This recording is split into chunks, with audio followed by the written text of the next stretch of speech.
Assalamualaikum warahmatullahi wabarakatuh. Saya Aisyah Dwi Fatiriska dari Prodi Teknologi Pendidikan dengan NIM 23010530036. Pada video ini saya akan menyampaikan materi mata kuliah belajar mandiri yang saya pelajari selama 1 semester. Belajar mandiri adalah suatu proses pembelajaran di mana individu mengambil inisiatif dan tanggung jawab penuh terhadap proses pembelajaran mereka sendiri. Dalam konteks ini, individu tidak hanya mengandalkan instruksi dari guru atau struktur formal pembelajaran, tetapi juga aktif mencari, mengumpulkan, dan memproses informasi secara independen. Salah satu ciri yang menandai belajar mandiri adalah piramid tujuan, yaitu struktur tujuan belajar yang berbentuk piramid.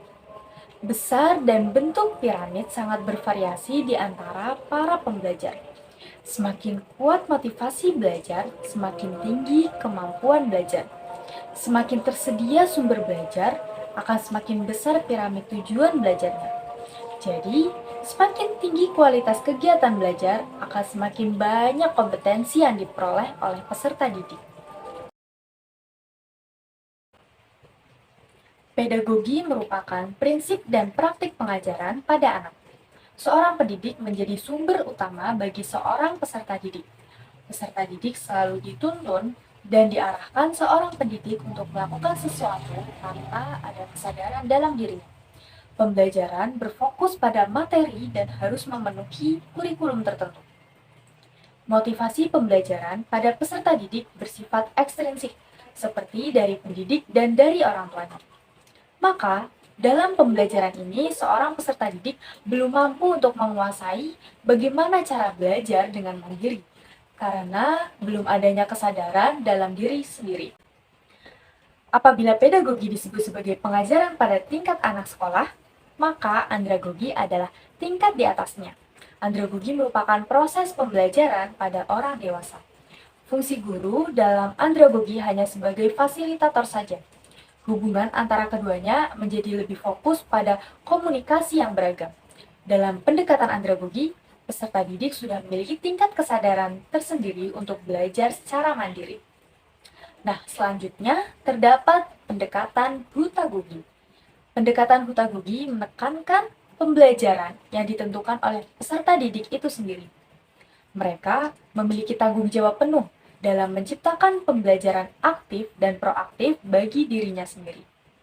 Sedangkan pendidik hanya mengupayakan bersatunya cakupan konteks pembelajaran untuk mendorong terjadinya kolaborasi satu sama lainnya. Jadi, sumber belajar dari pendekatan hutagogi berasal dari diri mereka sendiri tanpa membutuhkan banyak kontribusi dari seorang pendidik. Dilihat dari piramida hubungan pedagogi, andragogi, dan hutagogi, semakin bertambah kematangan peserta didik, maka akan berkurang kontrol pendidik yang diperlukan. Dengan kata lain, akan bertambah kemandirian belajarnya. Self-regulated learning merupakan suatu konsep mengenai bagaimana seseorang menjadi pengelola dirinya sendiri dalam kegiatan belajarnya, di mana seseorang dapat mengaktifkan dan mendorong pemikiran, perasaan, dan tindakan yang telah direncanakan secara sistematis dan berulang, yang berorientasi untuk mencapai suatu tujuan dalam belajarnya. Tujuan belajar bisa kita tentukan dengan metode SMART. Yang pertama yaitu S, spesifik atau sangat jelas. Tujuan harus jelas apa, kapan, dan di mana. Selanjutnya adalah M, measurable. Tujuan harus dapat diukur agar target dapat dipantau, sudah seharusnya ada patokan ukurannya. Lalu A, attainable. Bisa juga disebut sebagai realistis. Tujuan tidak terlalu susah dicapai dan juga tidak terlalu mudah. Selanjutnya R atau relevan. Tujuan harus sesuai dengan tujuan jangka panjang. Yang terakhir yaitu T, timely. Target harus memiliki deadline atau batas waktu, karena dengan batas waktu akan buat kita lebih semangat untuk mengejar target tersebut. Ada beberapa cara untuk meningkatkan kemampuan self-regulated learning seseorang. Yang pertama, monitoring diri sendiri. Yang kedua, menilai diri sendiri. Dan cara yang ketiga, mempertahankan motivasi internal. Nah, pada self-regulated learning terdapat 4 dimensi yang ditekankan. Yang pertama, motivasi. Yang kedua ada metode. Yang ketiga, hasil kerja. Yang keempat, lingkungan dan kondisi sosial. Materi selanjutnya adalah self-directed learning atau kemandirian belajar. Adalah suatu metode pembelajaran yang dilakukan seseorang untuk meningkatkan pengetahuan, keahlian, dan prestasi melalui inisiatif sendiri. Dalam perencanaan, pelaksanaan, dan evaluasi bergantung pada kemampuan individu dalam mengelola pembelajaran sesuai dengan otonomi yang dimiliki. Meskipun nantinya membutuhkan bantuan atau nasihat dari orang lain. Adapun aspek-aspek self-directed learning. Yang pertama, siswa mengontrol banyaknya pengalaman belajar yang terjadi. Yang kedua, perkembangan keahlian. Aspek yang ketiga, mengubah diri pada kinerja atau performansi yang paling baik. Yang keempat, manajemen diri siswa. Dan yang terakhir, motivasi diri dan penilaian diri. Selanjutnya, terdapat 3 tingkatan dalam self-directed learning. Yang pertama, tingkat rendah. Siswa masih banyak bergantung pada guru dan teman dalam melakukan tindakan belajarnya. Selanjutnya, tingkat sedang. Pada tahap ini, siswa sudah dapat menyadari bahwa siswa adalah bagian dari sebuah proses belajar. Yang paling tinggi adalah tingkat tinggi. Siswa mampu mandiri dalam belajarnya dengan menetapkan tujuan belajar tanpa bantuan dari pihak manapun. Siswa memanfaatkan berbagai sumber belajar untuk dipakai dalam tujuan yang sudah ditetapkan. Self-determined learning adalah konsep pembelajaran yang memberikan kebebasan kepada peserta didik untuk mengatur dan mengontrol proses pembelajaran mereka sendiri. Konsep ini memungkinkan peserta didik untuk memilih materi pembelajaran yang ingin dipelajari, menentukan waktu dan tempat belajar, serta mengevaluasi kemajuan belajar mereka sendiri. Adapun model pembelajaran self-determined learning, di antaranya pembelajaran berbasis proyek, belajar daring atau online learning, pembelajaran kolaboratif, dan belajar mandiri. Tujuannya untuk menciptakan lingkungan di mana pembelajar mengetahui tujuan, jalur pembelajaran, proses, dan produk mereka sendiri. Lalu meningkatkan kemampuan seseorang pelajar untuk memegang kendali atas proses belajar mereka sendiri. Yang terakhir, untuk meningkatkan rasa kemandirian dan otonomi siswa. Nah, dari ketiga tadi yang sudah dijelaskan, perbedaannya yaitu self-regulated learning adalah kemampuan untuk mengendalikan, mengawasi, dan mengatur proses belajar secara sadar. Sedangkan self-directed learning lebih menekankan pada kemandirian dalam pemilihan sumber belajar, metode pembelajaran, dan penyelesaian tugas. Sedangkan self-determined learning adalah konsep pembelajaran yang memberikan kebebasan kepada peserta didik untuk mengatur dan mengontrol proses pembelajaran mereka sendiri. Jadi, perbedaan utamanya antara ketiga konsep ini adalah tingkat kontrol, fokus pada kemampuan diri, dan motivasi intrinsik dalam proses pembelajaran. Self-regulated learning lebih fokus pada pengaturan diri dalam pembelajaran, self-directed learning lebih tentang otonomi dalam pembelajaran, dan self-determined learning menggabungkan aspek kemandirian dengan motivasi yang kuat dan tujuan pribadi. Motivasi sebagai konsep dasar belajar mandiri pada bab ini ada beberapa poin yang akan saya bahas secara singkat. Yang pertama, anatomi belajar mandiri dan batasan belajar mandiri. Anatomi belajar mandiri sebagai konsep belajar mandiri adalah struktur atau komponen-komponen yang membentuk konsep belajar mandiri. Di antaranya seperti motivasi belajar, tujuan belajar, strategi belajar, sumber belajar, dan kesadaran diri. Selanjutnya, batasan belajar mandiri adalah kriteria atau standar yang digunakan untuk menentukan apakah suatu aktivitas belajar dapat dikategorikan sebagai belajar mandiri atau tidak. Batasan ini dapat berbeda-beda, tergantung pada konteks dan tujuan belajar. Namun, secara umum, batasan belajar mandiri dapat mencakup yang pertama, tingkat ketergantungan pada orang lain dalam melakukan aktivitas belajar. Yang kedua, seberapa besar individu menyadari dan bertanggung jawab atas apa yang dilakukan dan dicapai dalam aktivitas belajar. Yang ketiga, seberapa besar individu mampu menggunakan imajinasi, logika, dan pengetahuannya untuk mencari dan menyelesaikan masalah yang dihadapi dalam aktivitas belajar. Poin berikutnya, model belajar mandiri adalah pendekatan pembelajaran di mana individu memimpin proses pembelajarannya mereka sendiri tanpa bimbingan langsung dari guru atau instruktur. Model belajar mandiri terdiri dari model problem-based learning, model independent learning, model quantum learning, model progressive learning, model Pamong, dan model Jigsaw. Nah, poin terakhir, pengembangan motivasi dan hutagogi adalah dua konsep yang penting dalam pembelajaran. Motivasi adalah dorongan internal atau eksternal yang mendorong seseorang untuk belajar dan mencapai tujuan mereka. Hutagogi di sisi lain adalah pendekatan pembelajaran di mana individu mengambil peran utama dalam merancang, mengelola, dan menyebarkan pembelajaran mereka sendiri. Pembelajaran jarak jauh memerlukan kemandirian peserta didik dan dukungan layanan belajar yang memadai. Dalam konteks pembelajaran jarak jauh, komunikasi intrapersonal melalui media sosial dapat meningkatkan kreativitas dan kemandirian, asalkan digunakan dengan bijak. Konsep belajar mandiri dalam pendidikan jarak jauh atau distance education menekankan pada kemampuan individu untuk mengambil inisiatif dan tanggung jawab terhadap proses pembelajaran mereka sendiri. Meskipun tidak berada di lokasi fisik yang sama dengan pengajar atau institusi pembelajaran. Adapun dampak positif pembelajaran jarak jauh.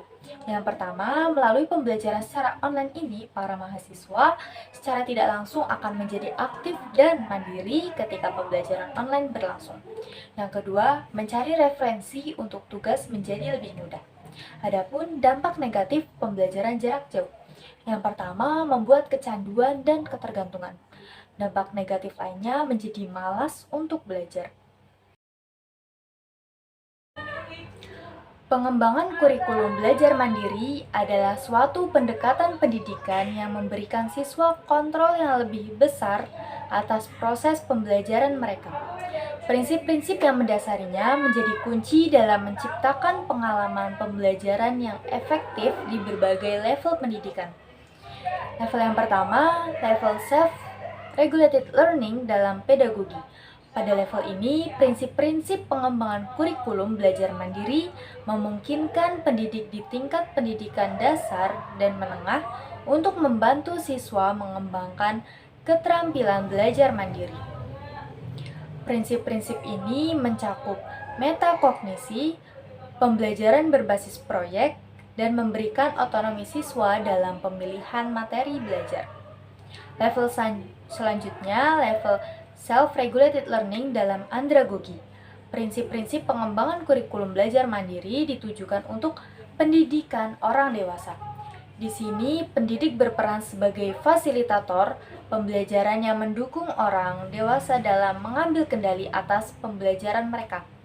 Prinsip-prinsip seperti otonomi metakognisi dan pembelajaran berbasis proyek tetap relevan. Level yang terakhir, level hutagogi. Level hutagogi merupakan puncak dari pengembangan kurikulum belajar mandiri, di mana siswa memiliki kendali penuh atas pembelajaran mereka.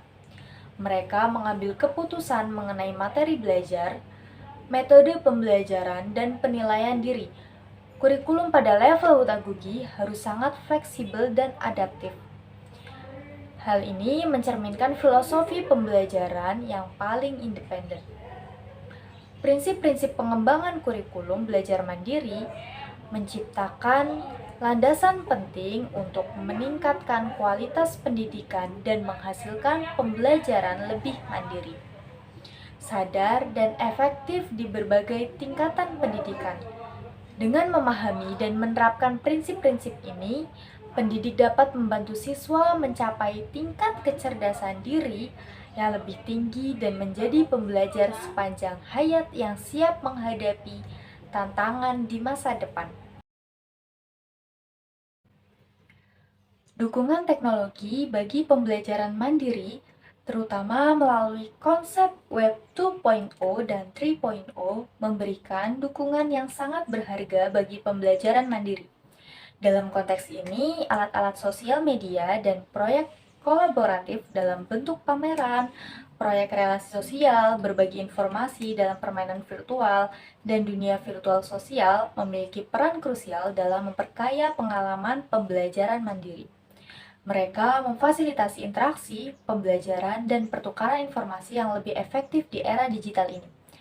Namun perlu diingat bahwa perkembangan terus berlanjut, yang mana juga berpotensi mempengaruhi cara kita belajar mandiri di masa depan. Dengan memanfaatkan teknologi, kita dapat mengoptimalkan potensi pembelajaran mandiri untuk pertumbuhan pribadi dan pendidikan yang lebih baik. Model-model pembelajaran untuk mengembangkan keterampilan belajar mandiri. Terdapat 5 model. Yang pertama, model pembelajaran SAFI, menekankan penggunaan semua indera siswa melalui gerakan tubuh, pendengaran, visualisasi, dan pemikiran intelektual untuk memaksimalkan pengalaman belajar melalui tindakan fisik, interaksi suara, observasi, dan pemikiran aktif. Model yang kedua yaitu model pembelajaran master. Model master merupakan suatu langkah dalam cara belajar cepat, diterapkan untuk membuat suasana pembelajaran terasa menyenangkan dan jauh dari kesan kaku. Cara belajar cepat yang dimaksudkan di sini ialah usaha yang dilakukan sehingga suatu konsep dapat dipahami dengan cepat dan baik. Model selanjutnya yaitu model pembelajaran problem-based learning. Adalah pembelajaran yang berusaha menerapkan masalah yang terjadi dalam dunia nyata sebagai sebuah konteks bagi para siswa dalam berlatih bagaimana cara berpikir kritis dan mendapatkan keterampilan dalam memecahkan permasalahan, sehingga mendapatkan pengetahuan sekaligus konsep yang penting dari materi ajar yang dibicarakan. Lalu ada model pembelajaran independent learning, adalah suatu pendekatan dalam metode pembelajaran yang berpusat pada siswa, atau disebut student-centered approach, di mana proses dan pengalaman belajar diatur dan dikontrol oleh siswa sendiri. Dalam hal konseptualisasi, perancangan, pelaksanaan, dan evaluasi belajar, serta penetapan cara-cara pemanfaatan sumber belajar guna proses belajar lebih lanjut. Lalu ada model pembelajaran project-based learning, adalah pembelajaran berbasis proyek, yaitu suatu model pembelajaran yang efektif, berfokus pada kreativitas berpikir, pemecahan masalah, dan interaksi antar siswa dengan teman sebaya untuk menciptakan dan menggunakan pengetahuan baru. Ada berbagai cara dan alat ukur untuk menangkap data belajar mandiri, self-regulation dan self-directed. Akan tetapi, self-report yang mendominasi dalam pengukuran self-regulated learning dan self-directed learning. Adapun beberapa bentuk self-report sebagai instrumen pengukuran self-regulated learning dan self-directed learning. Yang pertama, Motivated Strategies Learning Questionnaire adalah sebuah instrumen yang disusun untuk menilai orientasi motivasi pada peserta didik dan macam-macam strategi belajar yang digunakan dalam pembelajaran. Yang kedua ada Metacognitive Awareness Inventory, adalah instrumen untuk mengukur kesadaran metakognitif pada peserta didik. Selanjutnya ada Learning Strategies Questionnaire, merupakan salah satu instrumen yang digunakan untuk mengukur strategi yang tepat dalam belajar mandiri. Lalu ada Learning Strategies Questionnaire, merupakan alat ukur strategi pembelajaran mandiri secara offline atau tatap muka. Maka, self-regulation for learning online ini merupakan salah satu instrumen yang digunakan untuk mengukur strategi yang tepat pada belajar mandiri secara online. Lalu, self-directed learning readiness scale adalah instrumen yang digunakan untuk mengukur kemampuan belajar mandiri dengan menggunakan kuesioner sebagai metode ukur. Sedangkan untuk instrumen self-determined learning dengan menggunakan beberapa skala, yaitu skala determinasi diri. Skala determinasi diri adalah alat ukur yang digunakan untuk mengukur kemampuan individu dalam menentukan sikap serta tingkah laku dalam menghadapi masalah dan hambatan agar dapat mencapai tujuan. Lalu ada skala efikasi diri, adalah alat ukur yang digunakan untuk mengukur keyakinan individu terhadap kemampuan mereka untuk mencapai tujuan tertentu. Selanjutnya ada skala kemandirian belajar, adalah alat ukur yang digunakan untuk mengukur kemampuan individu dalam belajar secara mandiri. Skala kemandirian siswa adalah alat ukur yang digunakan untuk mengukur kemampuan siswa dalam mengambil keputusan dan bertindak secara mandiri selain menggunakan instrumen dalam bentuk skala. Instrumen self-determined learning juga menggunakan beberapa langkah, yaitu pilih atau sesuaikan, mengenalkan tujuan penilaian, instruksikan responden, skor dan analisis, diskusi hasil, perencanaan pengembangan diri, dan tindak lanjut. Sekian penjabaran materi mata kuliah belajar mandiri dari saya. Kurang lebihnya mohon maaf. Wassalamualaikum warahmatullahi wabarakatuh.